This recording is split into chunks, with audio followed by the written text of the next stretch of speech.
Meron tayo dito ang Skygo 125 at ayan, walang push start. So, pinalitan na natin kahapon dito at inayos na natin yung starter niya. Gumagana naman yung starter niya.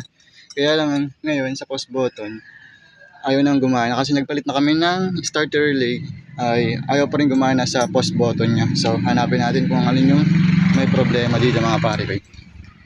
So yung mga pare ko, ito na lang yung pinag-rekta natin. So ito yung sa post button sa starter. Yung black is yan, accessories wire. And yung green ay dinigsong na lang natin sa kulay black sa accessories wire para gumana yung starter natin. So okay na. Yan. Okay na yan.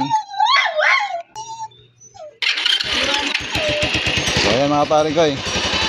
So ito Skygo 125. Ayan.